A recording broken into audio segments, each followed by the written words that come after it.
Ladies and gentlemen, boys and girls, welcome to the best 30 minutes of your day. It's game time with yours truly, Lo Parrish, along with the Saga illustrator, Fratello.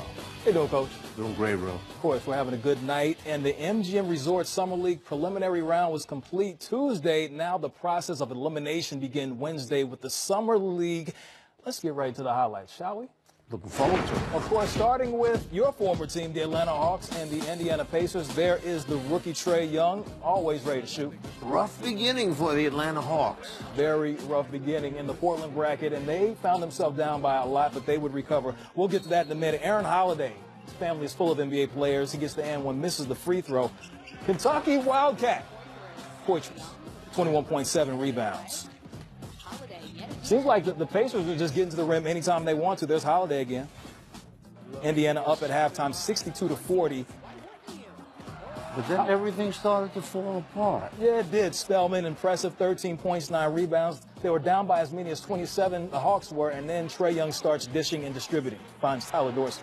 You know, that backcourt for Atlanta winds up dominating 47-25 versus Indiana's starting backcourt. Trae gets in the lane, 23 points, 8 assists.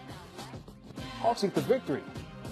Very impressive so far. A nice bounce-back game for Dorsey, who was kind of struggling. When you're down 27, you come back and win a game, that's a good thing. It is a good thing, and it's also a good thing when you have Jared Greenberg, who talked to the rookie.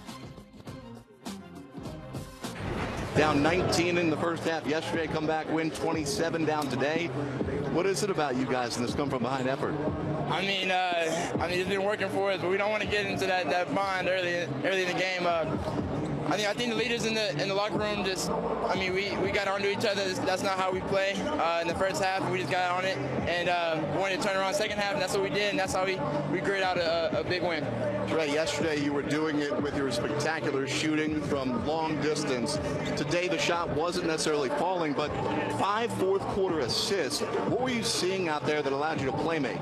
Well, I think that's the beauty of my game, and the great teammates I have around me. I mean, every time I'm coming off a different thing, I'm seeing different defenses, double teams, and just trying to find my teammates and make the right play. And my teammates did a great job of finishing and making plays, and that's the reason why we won.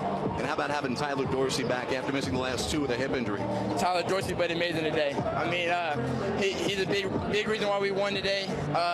Without that shot making he did today, we wouldn't have won. And so I'm just happy he did his thing, and he was a big-time player today. Well, Cher Carroll will be proud. The Cardiac Kids, the last 2 days after going 0-5, Kristen, they come from behind from 27 down to win it. Thank you so much. The Bulls and the Mavericks, there is a rookie that coach is definitely impressed with. We'll talk about that later on in the show, but in the meantime, he was taking on that not defending anymore, but he won the championship in college, and now he's playing in the pros at a very high level. Jalen Brunson, 8.7 assists. Had a little bit difficult time shooting the ball thus far in the Summer League. Yes, he has. Wearing Steve Nash's former number, he knew how to shoot it well when he played for the Mavericks, but there's Wendell Carter Jr. gets the tough fadeaway to drop. Dallas still up 17-11. Antetokounmpo, not that one. Talking about Costas, the younger brother. And then there is Antonio knocking down the corner Trae. Chicago up by 1. Wendell Carter knows how to clean the glass and put that one back in. He's a very talented offensive player. Yes, he is. 19 points, 9 rebounds. That time, 2-point deficit, and then things start going wrong for the Mavericks. There's a turnover. Blakeney gets the jam. You know, we talked about tired legs. Chicago shot the ball 49 from the floor, 45 from the three-point line, 94 from the foul line. Their legs are fine. Oh, yeah. Yeah, they are. A lot of minutes being played by the Bulls. Blakeney, 28 points, you see right there. Carter Jr., 19. Like I said, we'll talk about him later on in the show. More highlights, Sacramento Kings, Cleveland Cavaliers. There is the number 8 overall pick, Colin Sexton.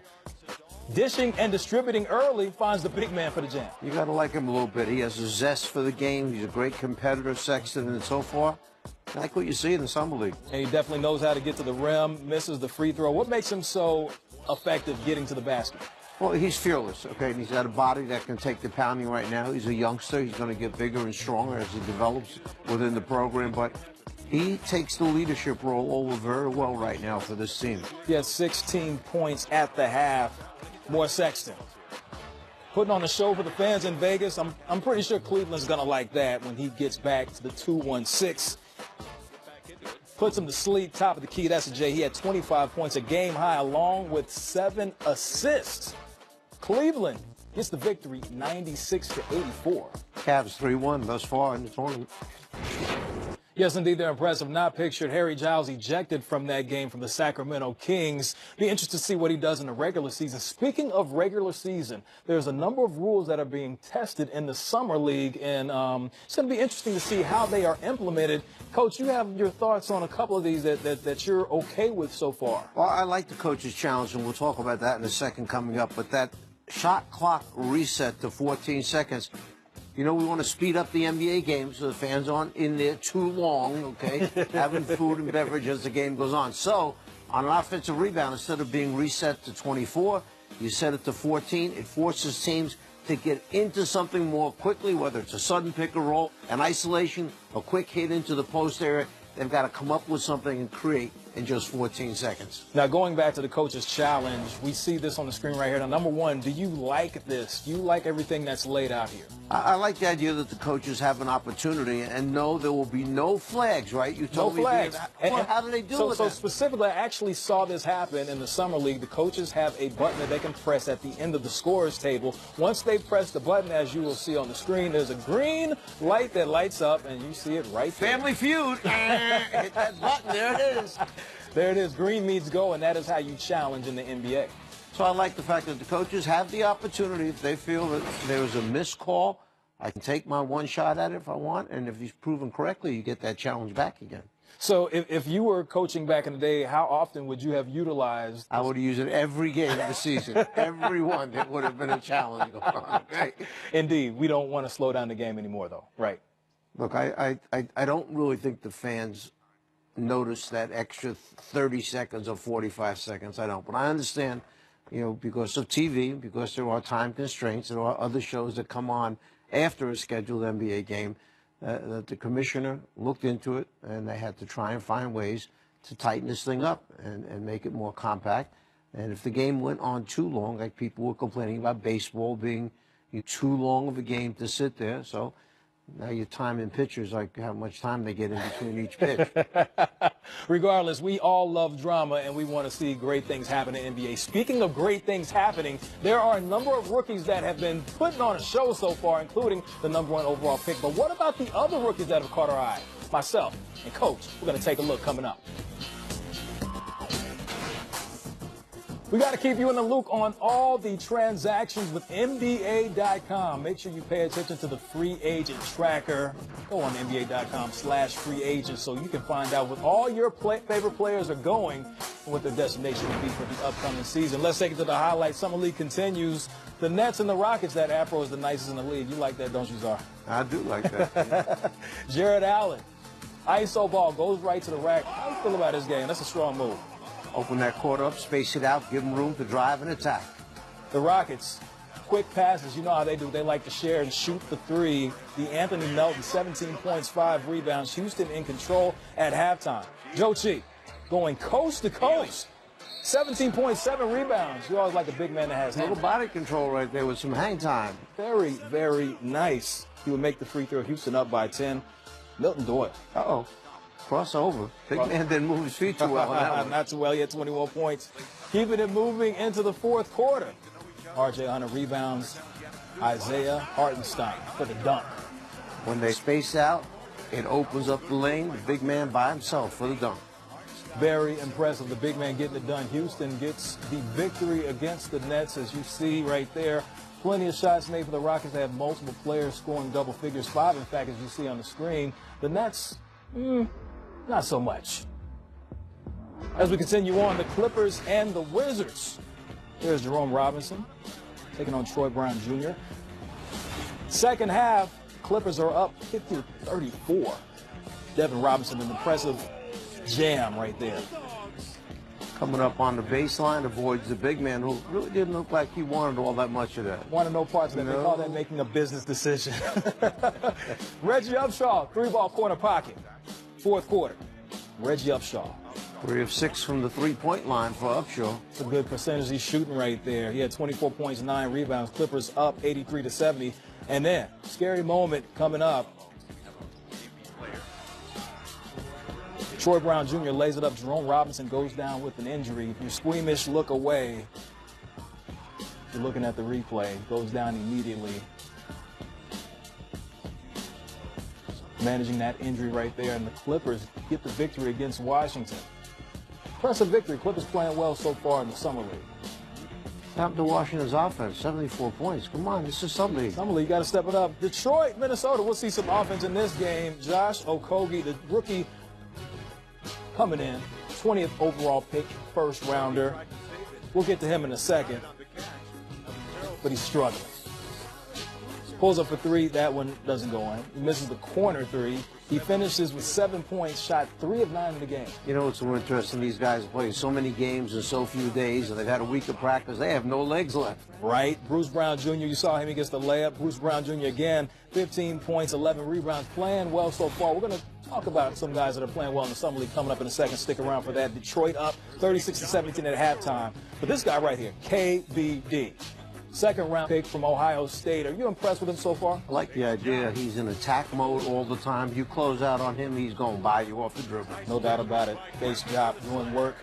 16 points. But there you see Eric Griffin get the dunk. He finished with 10 points, 7 rebounds. Detroit, a low-scoring game right there, 64-59. It's going to be interesting to see how Minnesota does in the rest of the tournament so far. So we've been paying attention a lot to the Summer League. That's what we do here at NBA TV. And we've been paying attention to some of the players that have been definite eye-openers. I've been looking. I know you've been looking. So why don't we share with the viewers who we've been paying attention to, because there's been a number of players you've been impressed with. Well, it's time to catch up on the guys that were drafted, and now you want to see just how good they do against their fellow classmates in this year's draft, and also against the guys who have been in the league 1 year or 2 years, who have that experience under their belt. Now they come back, and they should dominate the Summer League. But it doesn't happen all the time. No, it does not. It does not always happen the way you draw it up. But let's start with the #1 overall pick, who is, of course, expected to live up to the expectations and the hype. And I think so far this summer he has done just that. He's averaging 16 points a game, 11 rebounds a game, shooting 67%. And he does it in a variety of ways. He runs the floor, agile enough to get to the other end, not afraid to hit that face-up jump shot. He's pretty much dominated every one of the big men that he's faced thus far in the Summer League, and that's what you would expect from the #1 pick. That's definitely what you expect. But then the #1 market media-wise, the New York Knicks, they have an impressive rookie in Kevin Knox, who seems like he's dunking on every play, getting to the rim whenever he wants to. How impressed have you been with his game? I'm really happy for him, because if you remember back on draft night, the boos that were coming out of the New York crowd, but that happens every time with the New York crowd. But this young man, 19 years old, has really shown that he's got some game, whether it's from the perimeter, whether it's his ability to go inside and finish. He's big enough. He's strong enough. He is going to be a very good basketball player. Seems like he's taking the game of basketball a lot more serious. Remember him at Kentucky? He seemed to be a little bit thicker. Now he seems like he's trimmed out just a little bit more so far in the Summer League. You grow up, you mature, you understand that now this is your job. You have to be ready to compete against the finest athletes in the world. You better get your body in shape. Of course. And then the Chicago Bulls first-round draft pick, Wendell Carter Jr. Defensively, I've been impressed. But what have you seen from him so far that impresses you about his game? Well, I'm glad you like the defensive aspect of his game, but to me, looking at a guy who can play with his back to the basket or face up and make that little medium-range jump shot, he has great footwork. He's not afraid to attack the rim. He's a big target down low for those guards to pass into, and he's a presence in the lane area. This just goes along with the perimeter guys that Chicago has. You get a guy like this coming along where he can play in the paint, score on a regular basis, and then help defend the rim at the other end. That's a big guy. Definitely a big guy. Has been very impressive. But Boston Celtics, we know they draft well, they develop well. An impressive guard that we've seen is Jabari Bird. Now, he's been kind of hidden past years on a two-way contract, but he's been able to excel so far in the Summer League. You're really high on this young man. Very high on this guy. I mean, of course, I was there covering the games and talking with Derek Fisher, five-time champion. He knows a little bit about backcourt play. He was just as impressed as I was. Well, if I'm right, this guy was a second-round draft pick coming out of Cal. Yeah, and you've seen him now, and you came back raving about his ability. In fact, You already got a Boston Celtic uniform on him, and you took a couple off the other guys that Boston had. That's how much you like him. Well, I mean, just seeing how quickly he could elevate. He seemed very smooth, very relaxed out there on the court. The Boston Celtics clearly think highly of him. During the conference finals, they took him on the road, and he was able to sit on the bench and get that firsthand experience. So, yes, I'm definitely high on him, but, you know, Derek Fisher is too, and he's pretty credible last time I checked. You know, I just want to warn you about something. This is Summer League, and I can remember way back my first year in Summer League, one of our players had 22 points the first game, and I said to the GM, maybe we should sign him to a 2 or 3 year deal. I don't know if he made another basket the rest of the Summer League. So just go nice and easy. Of course, I'm going to take it easy. I got to respect the OG right here on set. As we keep things moving, going on to the Miami Heat, Derek Jones Jr., we've seen him fly off the screen in the NBA dunk contest on All-Star Saturday night, but his actual game is starting to stick out more than just his dunks. He had no game per se, but what he was a tremendous athlete. 45-inch vertical jump. You mentioned the slam dunk competition. But once Miami made the commitment to him and they signed him to a 2-year deal, this guy has been in their program, let's call it, the summer program, and now you start to see, you know what's really developed? His passion for the game. He loves the game so much more now than you ever saw before. His skills are developing, working with their coaches every day. This guy's a real prospect. Definitely a real prospect. Hated to see him go down. Hopefully he'll be able to recover soon and get back on the court for the Miami Heat this season. Well, the defending champions. That's right, the Minnesota Lynx led by Maya Moore. Would they get the victory tonight? Stick around. More Game Time coming up.